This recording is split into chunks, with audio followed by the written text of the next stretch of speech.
Ah, je suis très heureux de faire cette vidéo. C'est un thème dont j'ai envie de parler depuis très longtemps. Et oui, vous avez bien lu, je suis animateur pour enfants. En tout, j'ai déjà fait une dizaine de camps de vacances et les enfants sont une source de blagues infinie. Je dois absolument vous en parler. Allez, c'est parti pour ce 26e épisode de Père Yo-Yo. Raconte-nous une histoire.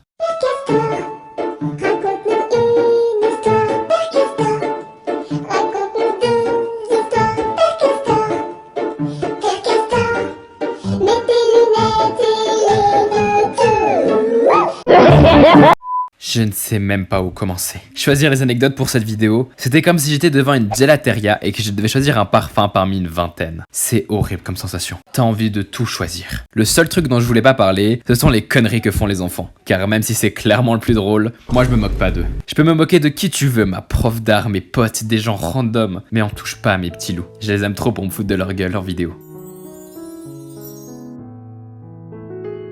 Non ok, je vais juste faire une petite exception. Je me fous totalement de leur gueule pour cette première anecdote. Mais je dois parler de ça. J'ai un document sur mon téléphone avec les meilleures citations que m'ont dites les enfants. Et il est très long. Je dois vous en lire un extrait. C'est tellement drôle. Par exemple, quand t'as une fille de 8 ans qui a dessiné un cheval et qui te dit « Mon cheval, je l'ai appelé Cannabis. »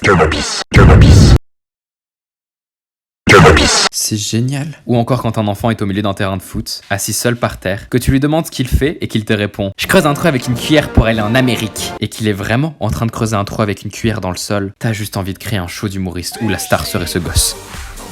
Je lui file ma chaîne quand il veut. And it's coming probably from the Middle East. Après, il y en a d'autres qui sont un peu plus glauques. Je mangeais tranquillement mon petit déjeuner avec des enfants et je vois qu'il y a un petit derrière qui me fixe. Je lui demande si ça va, puis il s'approche de moi et il me dit en chuchotant « Hé, tu savais que ma sœur, elle est morte ?» Trauma. Jamais eu aussi peur de toute ma vie. J'ai répondu « Ah, c'est triste ça. » Vraiment la pire réponse. Mais je ne m'attendais pas à ça. Qui est le démon qui a pris possession de son corps ? Après, il y a aussi la catégorie des clashs. Vous le savez sûrement, mais un enfant a zéro filtre. Il pense quelque chose, il le dit. Petite sélection des phrases les plus violentes que j'ai entendues dans ma vie, et elles ont toutes été dites par des enfants de max 8 ans.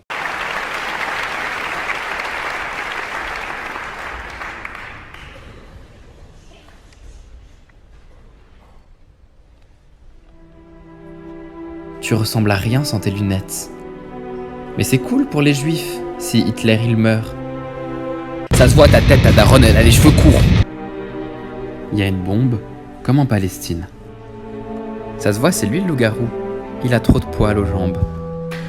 T'es musulman ? Ok, je vais mettre de la viande dans mon lit, comme ça tu viendras pas. On en parle de la dernière ? Je vais mettre de la viande dans mon lit, comme ça tu viendras pas ? Évidemment c'est méchant et en tant qu'animateur je dois réagir, mais c'est compliqué de garder son calme. T'as juste envie de rire dans ces moments-là, tu veux engueuler personne. Après il y a aussi les phrases qui ont un sens Peggy 18 et qu'ils comprennent pas, parce qu'ils sont purs. La fille de 5 ans qui m'a dit « T'es mariée à une cochonne ?» Je sais qu'elle parlait de l'animal, mais je n'ai pas pensé à ça. Allez, dernière citation, et après j'arrête, promis. La meilleure pour la fin, bien sûr. Le climax de ma carrière, c'est quand une fille est allée vers mon collègue qui était juste à côté de moi pour lui dire, sans que personne ne lui ait demandé quoi que ce soit. Moi j'ai pris le gâteau au chocolat noir parce que je suis noir.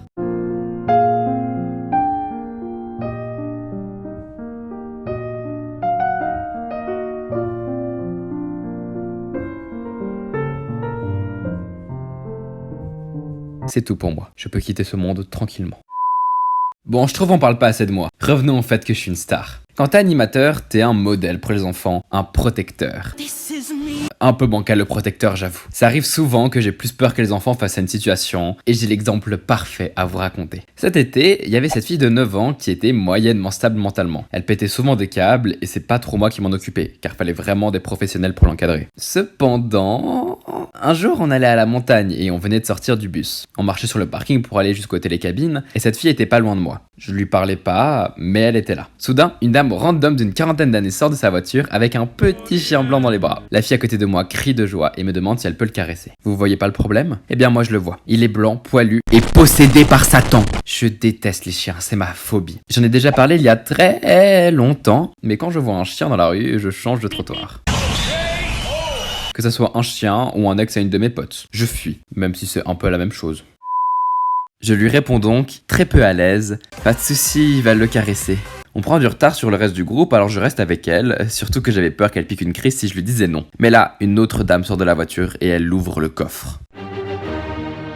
Pardon, j'ai mis la musique de suspense trop vite. Car ce que vous ne savez pas, c'est que dans le coffre...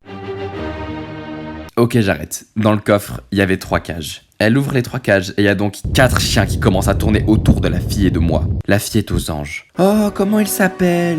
Oh, lui, il s'appelle Chouchou. Chouchou? Non. Lui, il m'arrive au nombril, il a des yeux de démon, des crocs acérés, des griffes pointues et il veut me bouffer. Il ne s'appelle pas Chouchou. Je panique, mais je dois rester professionnel. Je dis à la fille qu'on doit partir car j'allais faire un malaise. Elle me répond « Non, encore 2 minutes, ils sont trop mignons. » Ce à quoi, ayant vu la veille cette fille menacer une autre avec un ciseau, j'ai répondu « D'accord, 2 minutes. » Et pendant 2 minutes, je me suis pissé dessus. Mon cœur battait si vite. C'était horrible.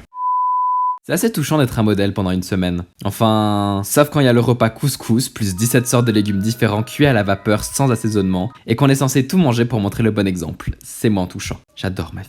En tout cas, en étant un modèle, les enfants nous confient des secrets, que je ne vais évidemment pas raconter, et ils nous confient également des objets précieux qu'ils ne veulent pas perdre. Laissez-moi vous raconter une histoire. Cette anecdote s'est passée avec mon enfant préféré, car oui, on a tous un chouchou. On ment quand on dit l'inverse. Le mien est un ange incarné. Une politesse et une bienveillance, je n'ai jamais vu ça. Il est hyper aventurier. Il aime beaucoup se cacher en forêt, faire des excursions improbables, etc.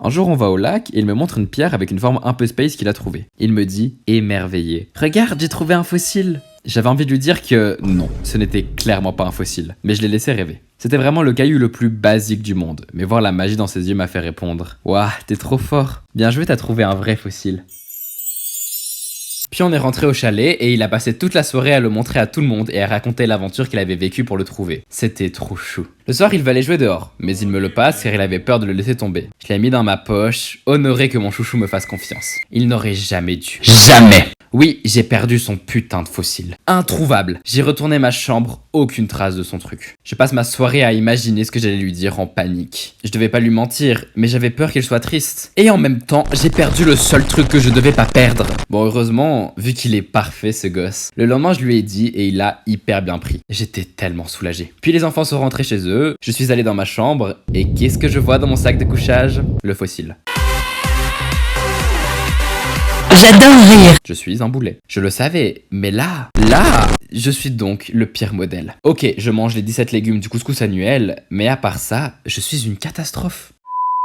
Cette vidéo touche déjà à sa fin. Je vais conclure en vous disant que les camps de vacances, c'est incroyable. Les plus beaux souvenirs que j'ai dans ma tête viennent à 80% des camps. Après, le seul point négatif, c'est ce que tu ressens à la fin du camp. Quand t'as fini une semaine éprouvante, tu rentres chez toi et quand tu te couches dans ton lit, tu réalises que c'est déjà fini. Tu repenses à tout l'amour que t'as donné à 50 petits êtres et tu réalises que tu ne reverras jamais la majorité d'entre eux et qu'ils t'oublieront, alors que toi pas. Tu repenses à tout ce que tu as vécu dans la semaine, à la fois où tu as dansé sur Sous l'océan, déguisé en crabe avec ta meilleure pote et que tu es tombé devant ton public. Tu te rappelles quand tu dansais la Zumba avec une petite fille timide qui n'avait pas parlé de la semaine et que là, avec toi, elle riait, se lâchait et dansait comme une grande étoile. Tu te revois avouer aux enfants que t'es le méchant du jeu de rôle qui était organisé. Alors tu pars en courant, ils te poursuivent et t'attachent à une chaise. T'en as même un qui te dit « T'adores être ligoté à ce que je vois ?» Bon ok, elle est terrible cette phrase. Puis tu penses que tu fais des choses pour eux que tu ne ferais pour personne d'autre. Que pour gagner un sourire de leur part, tu te déguises en Père Noël au milieu de la rue pour leur faire croire que le conte est vrai et qu'ils ont raison d'être aussi purs et innocents. Mais t'es dans ta chambre et tu sais que c'est fini. Alors juste tu restes couché là et tu pries pour ne rien oublier.